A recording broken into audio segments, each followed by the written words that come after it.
This cherry-flavored pill is literally going to save millions of babies.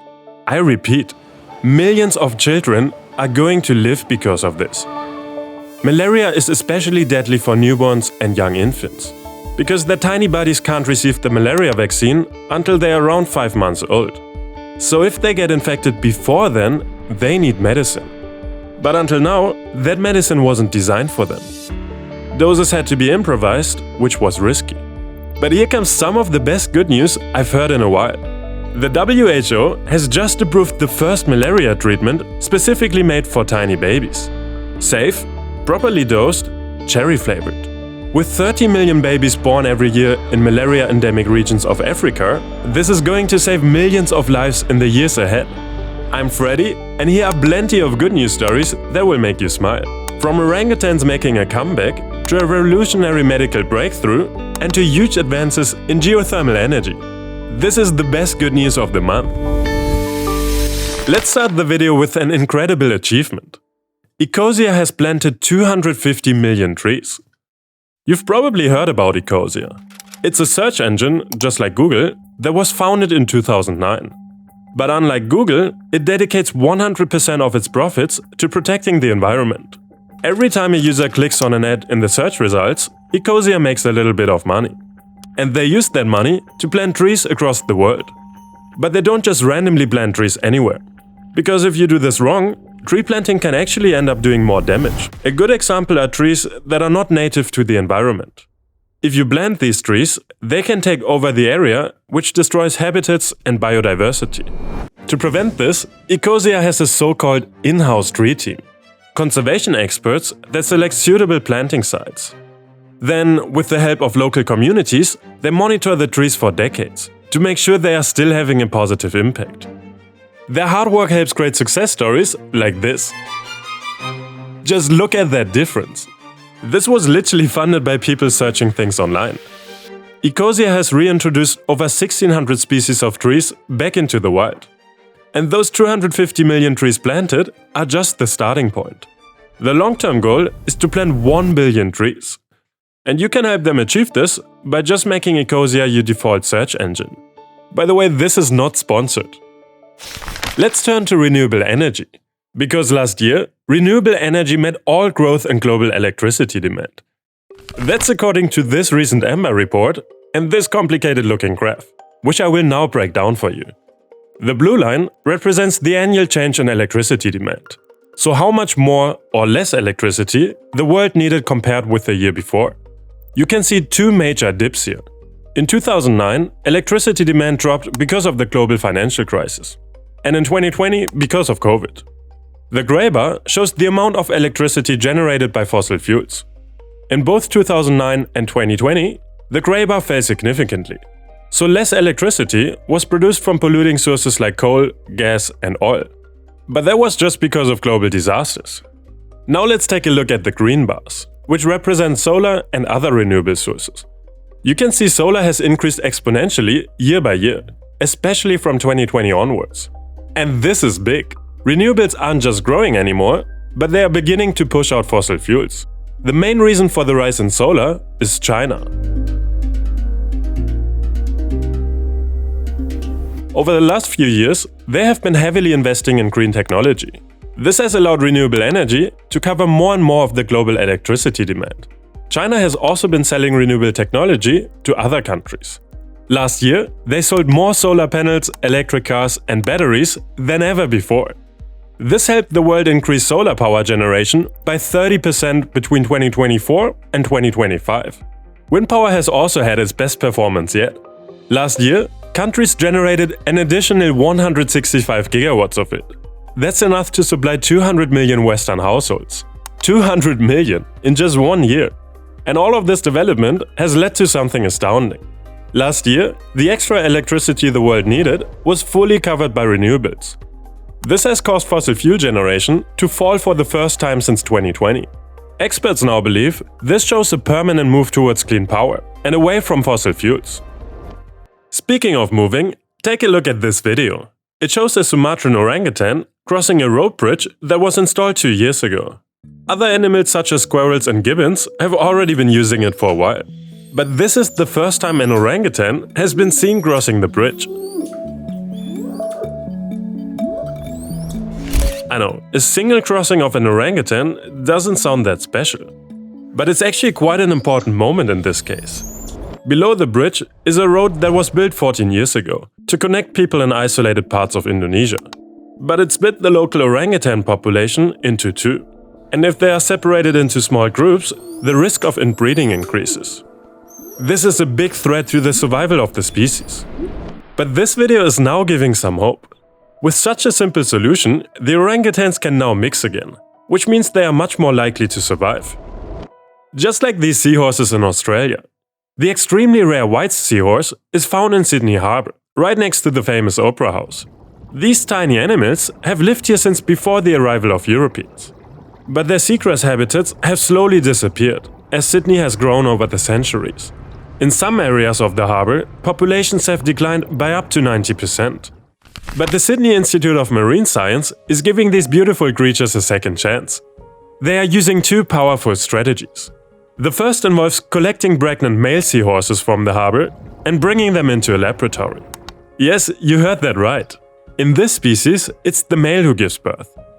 In this controlled environment, their survival rate jumps from just 1% to 20%. The other strategy focuses on habitat restoration. The institute is installing seahorse hotels, which are metal structures where seagrass can grow. And at the same time, they are replanting natural seagrass meadows across the harbour floor. And this is where our partner Planet Wild comes in. We as the Planet Wild community raised nearly 100,000 euros to support this mission. Together, we funded the release of 300 to 500 seahorse babies back into the wild, 3 new seahorse hotels, and over 500 square meters of replanted seagrass. I've been part of this community for months now, and it's great to see what we can do together. Planet Wild is like crowdfunding for nature. Every month, we fund a new mission like this, protecting ecosystems, restoring wildlife, and fighting pollution. Every mission is documented and uploaded to YouTube, so we can all see what our contributions helped achieve. If you want to be a part of this and help save the next species, the first 100 people using our code GOOD6 get their first month free. After that, you can give whatever amount feels right to you. You can scan the QR code on screen or just click the link in the description. And don't worry, you can cancel anytime. You will see your impact in less than 30 days right here on YouTube. If you want to see them in action first, check out their seahorse mission, linked below. Now let's head to my home country. Because Germany's old coal mines have been transformed into Europe's largest lake region. Last century, this area of Germany was full of coal mines. But by 1992, they had all been shut down. Decades of coal mining had a devastating effect on the landscape. It left behind these holes that were 60 meters deep in some places. But instead of just abandoning this area, Germany turned something ugly into something beautiful. They decided to transform this wasteland into a natural sanctuary. To do that, they filled these massive pits with water from nearby rivers. This took a lot of careful planning to avoid disruption to shipping routes and the local fishing industry. And before you wonder, they didn't fill all the lakes at once. The process actually took 25 years. This ensured that river water levels never dropped too low. Then, at the end of April this year, the 23rd and final lake opened to the public for swimming and boating. So far, the project has cost around $15 billion, which might sound like a lot, just to fill up a few lakes, right? So, why spend all that money? There are actually 3 reasons: environmental restoration, tourism, and climate resilience. First, the project helped repair decades of environmental damage caused by mining. Second, it has become a major tourist destination. Last year alone, around 800,000 people visited the lake region. And third, the lakes serve a practical purpose. Germany is experiencing hotter and drier summers due to climate change, and it's reducing water levels in nearby rivers. These lakes act as a giant water reserve, helping the region cope with those increasingly dry conditions. This is a great example of landscape restoration. And Germany is also leading the way in medicine, because German scientists just invented the cheapest way to make universal blood plasma. And I actually spoke directly to the scientists behind this. So hello, my name is Constanze Aurich. I'm working as a pharmacist in the University Hospital of Greifswald. So here's the problem. When someone experiences major blood loss, doctors need to know their blood type, because giving the wrong type can be life-threatening. Blood type A needs type A blood, type B needs type B blood, and so on. However, in emergency situations, doctors often have to work without knowing the blood type. So, in those cases, patients are usually given type AB blood. That's because AB is compatible with all blood types. But AB is incredibly rare. For instance, only 0.6% of Americans have it, which makes it very expensive. But why are other blood types not compatible? It's because of these antibodies, tiny proteins in your blood whose job is to destroy invaders like viruses and bacteria. So, if you received the wrong blood type, your antibodies treat it like an invader. This can cause shock, kidney failure, and even death. So basically the worst thing you could do is giving a blood type A person blood type B. Yes, that's right, or vice versa. Yeah, that's the point. AB blood works universally because it contains no antibodies, so the immune system doesn't attack it. We thought, okay, how can we eliminate these antibodies that are causing the problems in the plasma? So, Dr. Aurich and her colleagues developed a new way to create universal blood plasma, but made from A, B, and O blood types. They removed these antibodies by adding a small amount of red blood cells from another blood type. And then the antibodies can bind on the red cells during an incubation step, and then we can remove this antibody red cell complex by centrifugation. So they basically spin the mixture to separate the red blood cells and the plasma. And then we have a plasma depleted from these antibodies. Yeah, it is quite simple. And that simplicity is the whole point. It means that large quantities of this universal blood plasma can be made very quickly. Plus, it works and you can apply it in any blood bank. So you can do this method in every blood bank with the equipment of every blood bank has. The method has already received approval from Germany's top health authority.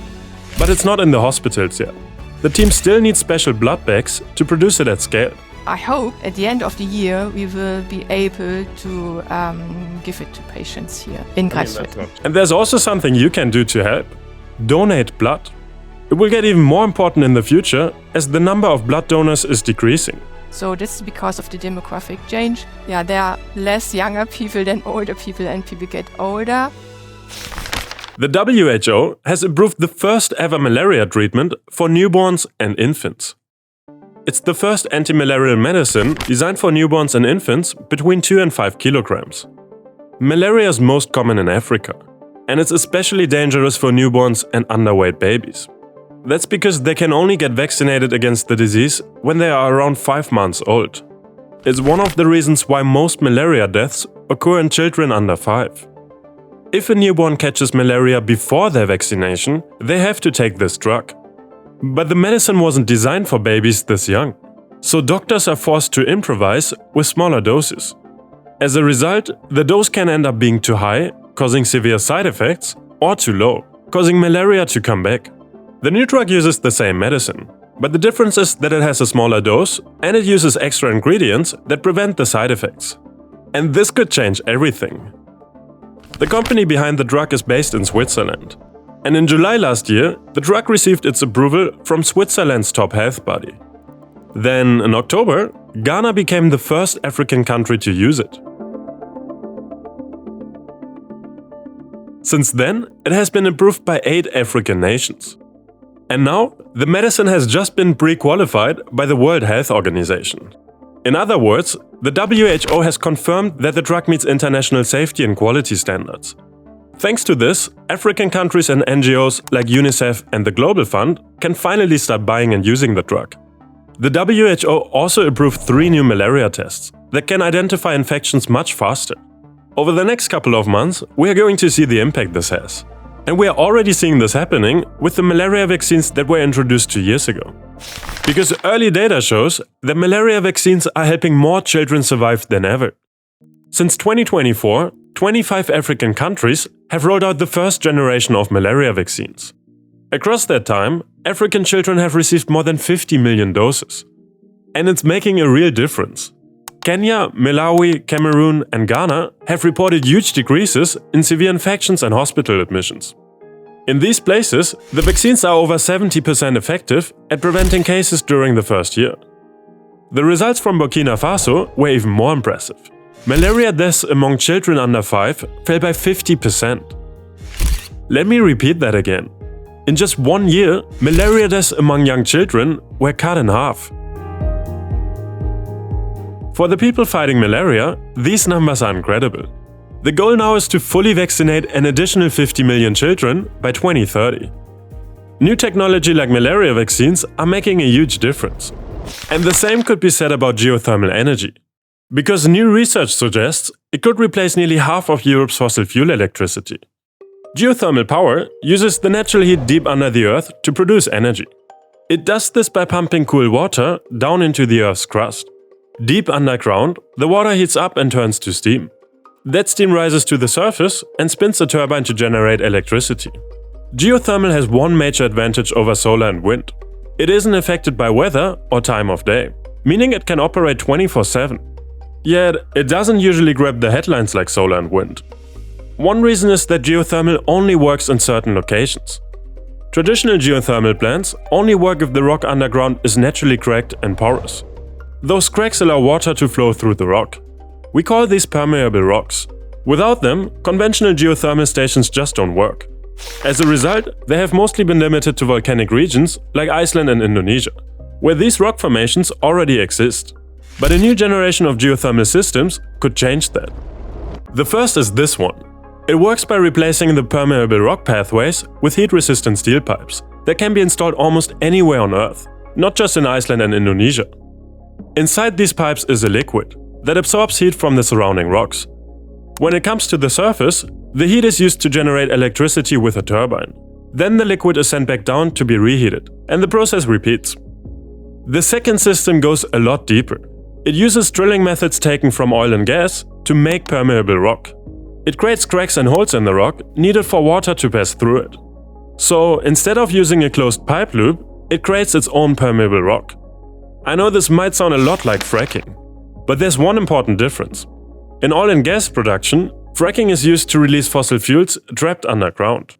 With geothermal energy, the goal isn't to extract oil or gas. It's simply to create pathways that allow the water to flow through the rock.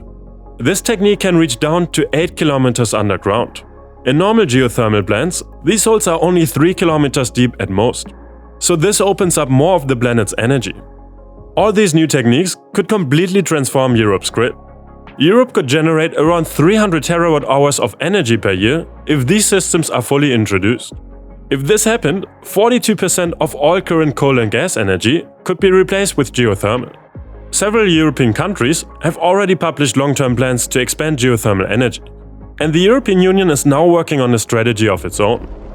And that ends another video of groundbreaking good news stories. So, which of these stories did you like the most? As always, let me know in the comments below. Huge thank you to all of our channel members, and of course to Blended Wild for making this possible. If you want to support projects like the one in Sydney, you can scan the QR code or use the link below. And if you're curious about how they're saving Sydney's seahorses, you can watch their video right here.